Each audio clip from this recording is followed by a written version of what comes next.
أعوذ بالله من الشيطان الرجيم. بسم الله الرحمن الرحيم.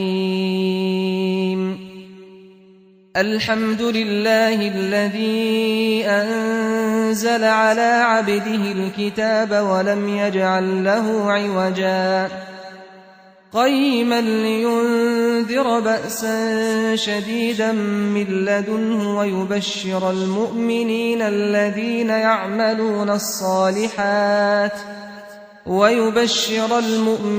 الذين يعملون الصالحات أن لهم أجرا حسنا ماكثين فيه أبدا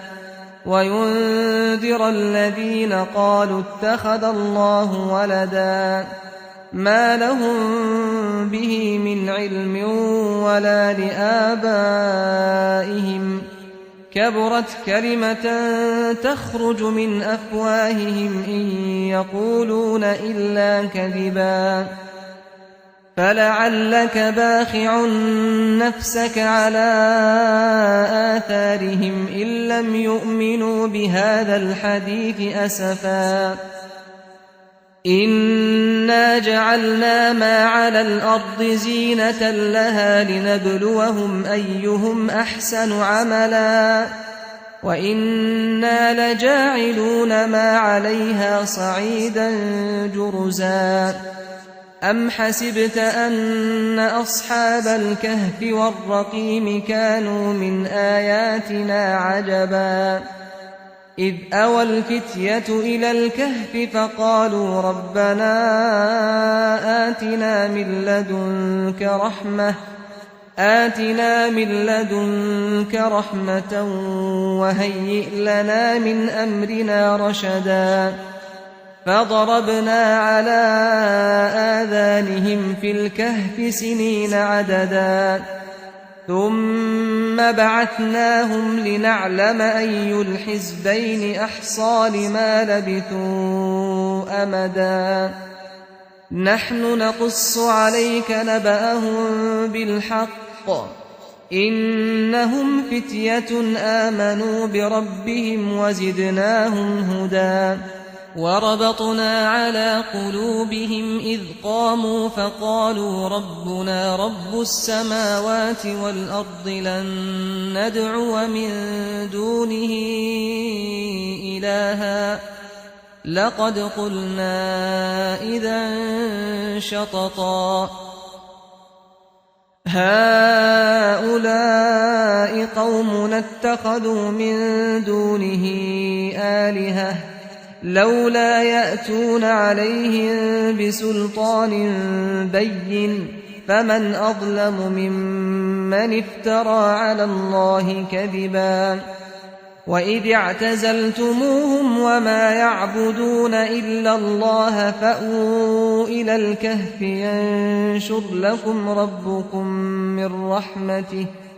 ينشر لكم ربكم من رحمته ويهيئ لكم من أمركم مرفقا وترى الشمس إذا طلعت تزاور عن كهفهم ذات اليمين وإذا غربت تقرضهم ذات الشمال وهم في فجوة منه ذلك من آيات الله من يهد الله فهو المهتد ومن يضلل فلن تجد له وليا مرشدا وتحسبهم أيقاظا وهم رقود ونقلبهم ذات اليمين وذات الشمال وكلبهم باسط ذراعيه بالوصيد لو اطلعت عليهم لوليت منهم فرارا ولملئت منهم رعبا وكذلك بعثناهم ليتساءلوا بينهم قال قائل منهم كم لبثتم قالوا لبثنا يوما أو بعض يوم قالوا ربكم أعلم بما لبثتم فابعثوا أحدكم بورقكم هذه إلى المدينة فلينظر أيها أزكى طعاما فليأتكم برزق منه وليتلطف ولا يشعرن بكم أحدا إنهم إن يظهروا عليكم يرجموكم أو يعيدوكم في ملتهم ولن تفلحوا إذا أبدا وكذلك أعثرنا عليهم ليعلموا أن وعد الله حق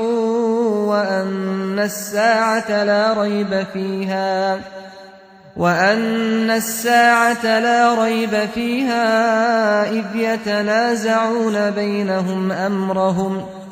فقالوا ابنوا عليهم بنيانا ربهم أعلم بهم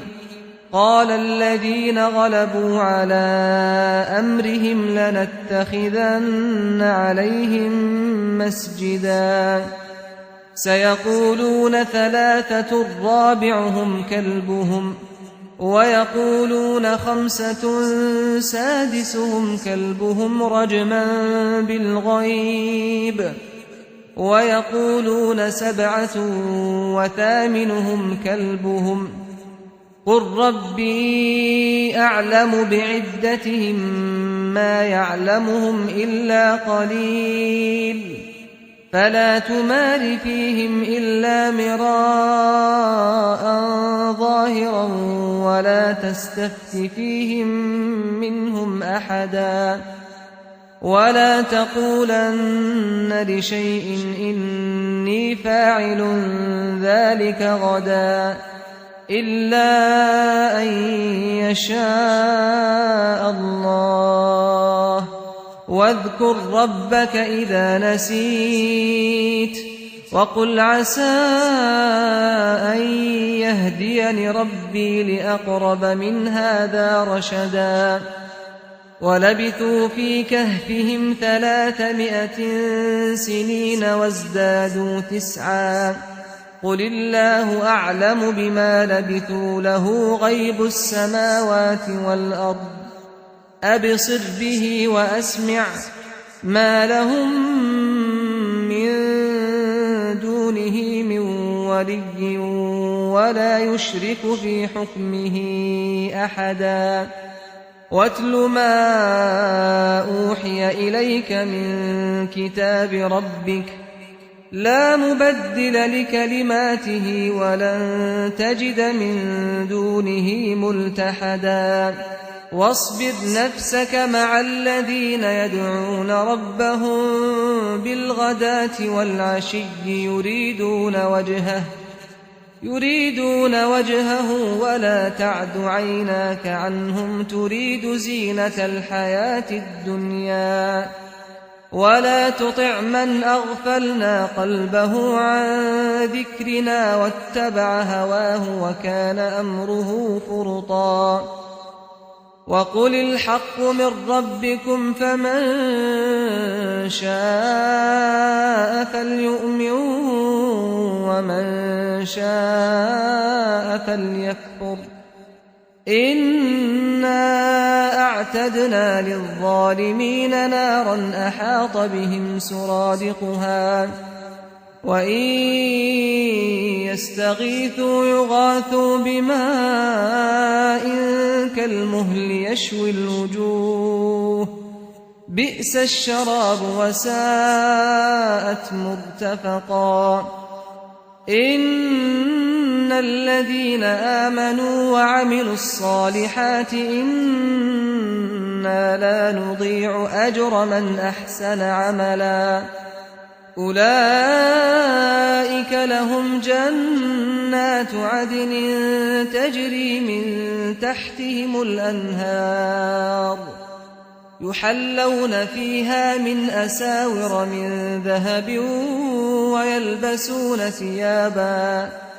ويلبسون ثيابا خضرا من سندس واستبرق متكئين فيها على الأرائك نعم الثواب وحسنت مرتفقا واضرب لهم مثل الرجلين جعلنا لأحدهما جنتين من أعناب وحففناهما بنخل وجعلنا بينهما زرعا كلتا الجنتين آتت أكلها ولم تظلم منه شيئا وفجرنا خلالهما نهرا وكان له ثمر فقال لصاحبه وهو يحاوره أنا أكثر منك مالا وأعز نفرا ودخل جنته وهو ظالم لنفسه قال ما أظن أن تبيد هذه أبدا وما أظن الساعة قائمة ولئن رددت إلى ربي لأجدن خيرا منها منقلبا قال له صاحبه وهو يحاوره أكفرت بالذي خلقك من تراب ثم من نطفة ثم سواك رجلا لكن هو الله ربي ولا أشرك بربي أحدا ولولا إذ دخلت جنتك قلت ما شاء الله لا قوة إلا بالله إن ترني أنا أقل منك مالا وولدا فعسى ربي أن يؤتيني خيرا من جنتك ويرسل عليها حسبانا من السماء فتصبح صعيدا زلقا أو يصبح ماؤها غورا فلن تستطيع له طلبا وأحيط بثمره فأصبح يقلب كفيه على ما أنفق فيها وهي خاوية على عروشها ويقول يا ليتني لم أشرك بربي أحدا ولم تكن له فئة ينصرونه من دون الله وما كان منتصرا هنالك الولاية لله الحق هو خير ثوابا وخير عقبا واضرب لهم مثل الحياة الدنيا كماء أنزلناه من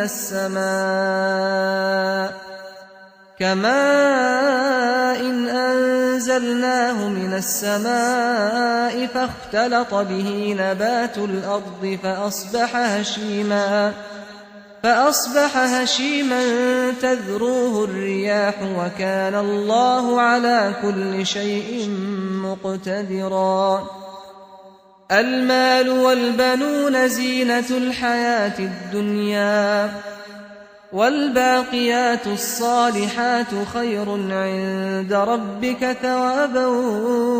وخير أملا ويوم نسير الجبال وترى الأرض بارزة وحشرناهم فلم نغادر منهم أحدا وعرضوا على ربك صفا لقد جئتمونا كما خلقناكم أول مرة بل زعمتم أن لن نجعل لكم موعدا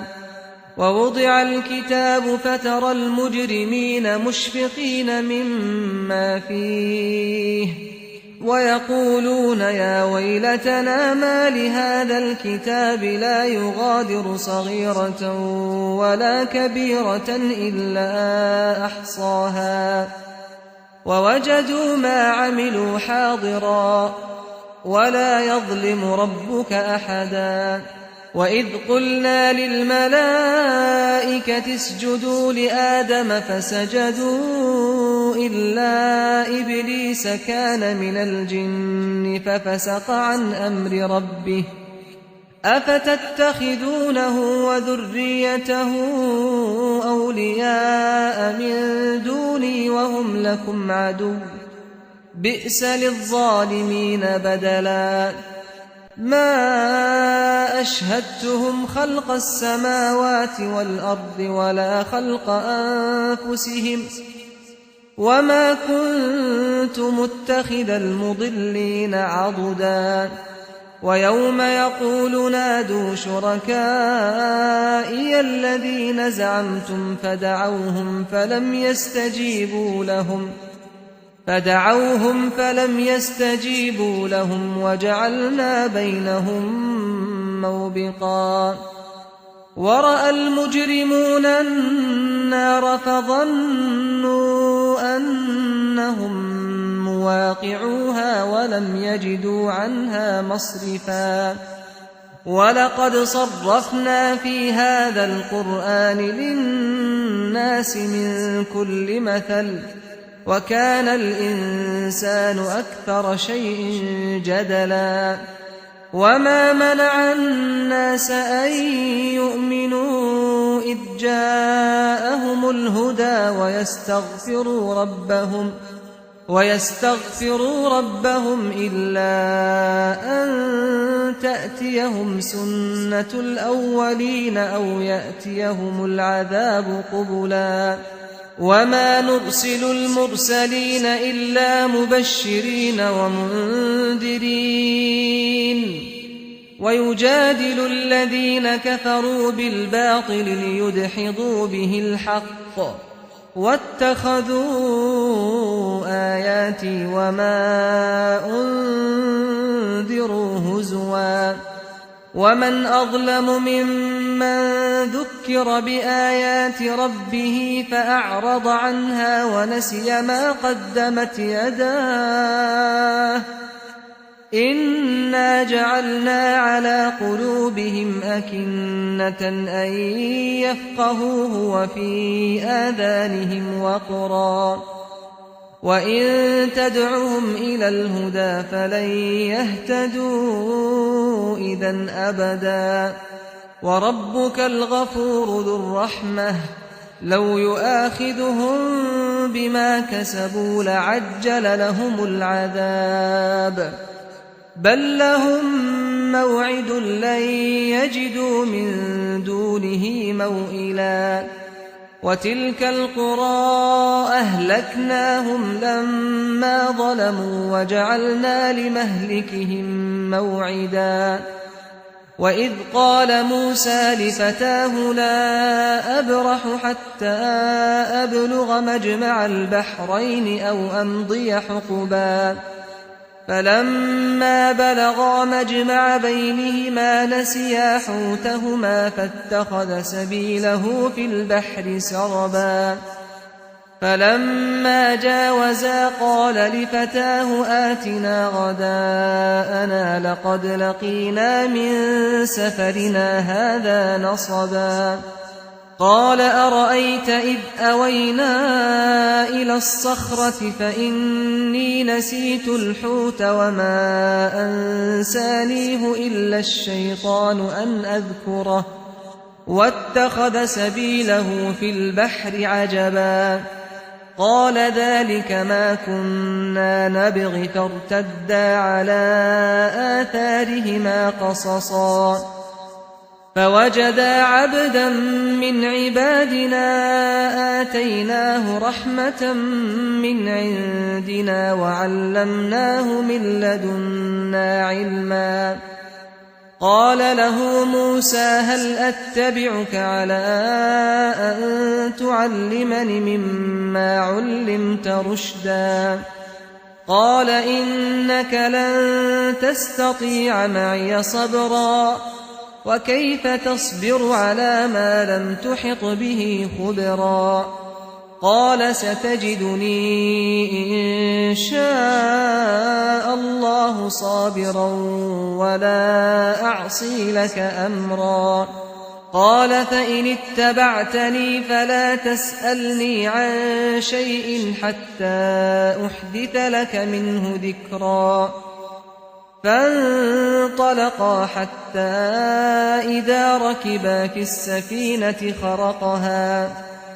قال أخرقتها لتغرق أهلها لقد جئت شيئا إمرا قال ألم أقل إنك لن تستطيع معي صبرا قال لا تؤاخذني بما نسيت ولا ترهقني من أمري عسرا فانطلقا حتى إذا لقيا غلاما فقتله قال أقتلت نفسا زكية بغير نفس لقد جئت شيئا نكرا قال ألم أقل لك إنك لن تستطيع معي صبرا قال إن سألتك عن شيء بعدها فلا تصاحبني قد بلغت من لدني عذرا فانطلقا حتى إذا أتيا أهل قرية استطعما أهلها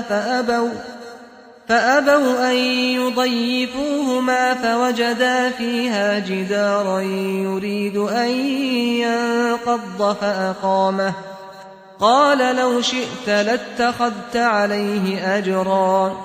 قال هذا فراق بيني وبينك سأنبئك بتأويل ما لم تستطع عليه صبرا أما السفينة فكانت لمساكين يعملون في البحر فأردت أن أعيبها وكان وراءهم ملك يأخذ كل سفينة غصبا وأما الغلام فكان أبواه مؤمنين فخشينا أن يرهقهما طغيانا وكفرا فأردنا أن يبدلهما ربهما خيرا منه زكاة وأقرب رحما وأما الجدار فكان لغلامين يتيمين في المدينة وكان تحته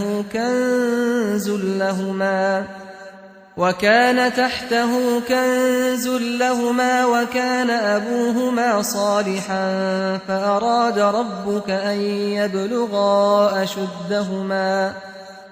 فأراد ربك أن يبلغا أشدهما ويستخرجا كنزهما رحمة من ربك وما فعلته عن أمري ذلك تأويل ما لم تسطع عليه صبرا ويسألونك عن ذي القرنين قل سأتلو عليكم منه ذكرا إنا مكنا له في الأرض وآتيناه من كل شيء سببا فأتبع سببا حتى إذا بلغ مغرب الشمس وجدها تغرب في عين حمئة ووجد عندها قوما قلنا يا ذا القرنين إما أن تعذب وإما أن تتخذ فيهم حسنا قال أما من ظلم فسوف نعذبه ثم يرد إلى ربه فيعذبه عذابا نكرا وأما من آمن وعمل صالحا فله جزاء الحسنى وسنقول له من أمرنا يسرا ثم أتبع سببا حتى إذا بلغ مطلع الشمس وجدها تطلع على قوم لم نجعل لهم من دونها سترا كذلك وقد أحطنا بما لديه خبرا ثم أتبع سببا حتى إذا بلغ بين السدين وجد من دونهما قوما لا يكادون يفقهون قولا قالوا يا ذا القرنين إن يأجوج ومأجوج مفسدون في الأرض فهل نجعل لك خرجا على أن تجعل بيننا وبينهم سدا قال ما مكني فيه ربي خير فأعينوني بقوة أجعل بينكم وبينهم ردما آتوني زبر الحديد حتى إذا ساوى بين الصدفين قال انفخوا حتى إذا جعله نارا قال آتوني أفرغ عليه قطرا فما استطاعوا أن يظهروه وما استطاعوا له نقبا قال هذا رحمة من ربي فإذا جاء وعد ربي جعله دكاء وكان وعد ربي حقا وتركنا بعضهم يومئذ يموج في بعض ونفخ في الصور فجمعناهم جمعا وعرضنا جهنم يومئذ للكافرين عرضا الذين كانت أعينهم في غطاء عن ذكري وكانوا لا يستطيعون سمعا أفحسب الذين كفروا أن يتخذوا عبادي من دوني أولياء إنا أعتدنا جهنم للكافرين نزلا قل هل ننبئكم بالأخسرين أعمالا الذين ضل سعيهم في الحياة الدنيا وهم يحسبون أنهم يحسنون صنعا أولئك الذين كفروا بآيات ربهم ولقائه فحبطت أعمالهم فلا نقيم لهم يوم القيامة وزنا ذلك جزاؤهم جهنم بما كفروا واتخذوا آياتي ورسلي هزوا إن الذين آمنوا وعملوا الصالحات كانت لهم جنات الفردوس نزلا خالدين فيها لا يبغون عنها حولا قل لو كان البحر مدادا لكلمات ربي لنفد البحر قبل أن تنفد كلمات ربي ولو جئنا بمثله مددا قل إنما أنا بشر مثلكم يوحى إلي أنما إلهكم إله واحد فمن كان يرجو لقاء ربه فليعمل عملا صالحا ولا يشرك بعبادة ربه أحدا